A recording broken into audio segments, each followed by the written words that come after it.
Hello hi అండి, welcome to Sai Jaya traders. మనం ఈ రోజు ఫోర్డ్ ఫిగో వెహికల్ కి డికార్బొనేషన్ చేసాము.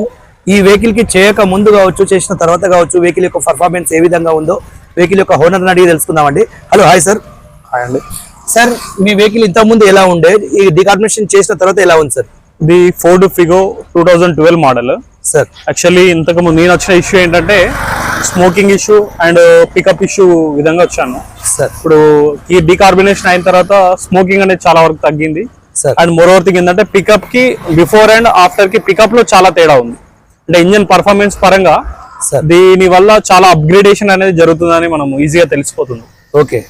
నాయిస్ తగ్గింది, వైబ్రేషన్ కూడా అప్పుడంత రావట్లేదు. సార్ అంటే మెయిన్ థింగ్ వచ్చేసి స్మూత్ ఉంది బండి, అప్పటికి ఇప్పటికి స్మూత్ పర్ఫార్మెన్స్ అనేది అయితే ఉంది. ఓకే, మీరైతే satisfaction yeah definite. Okay sir. కాకపోతే పబ్లిక్ ఏం చెప్తారు? అంతకుముందు జనరల్ ఏంటంటే డీకార్బొనేషన్ చేస్తే ఇంజన్ పిస్టన్ పోతుంది, అవి తింటాయి అని చెప్పేసి నాకు కూడా కొంతమంది చెప్పారు. కానీ ఇక్కడ చేసే డీకార్బొనేషన్ మెథడ్ మనం బయట విన్న డీకార్బొనేషన్ మెథడ్ కి చాలా డిఫరెన్స్ ఉంది.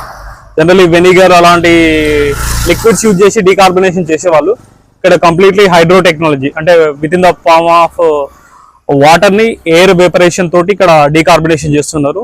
So it will not affect the engine performance, it will clean the total carbon particles. Okay sir, thank you sir. Fine.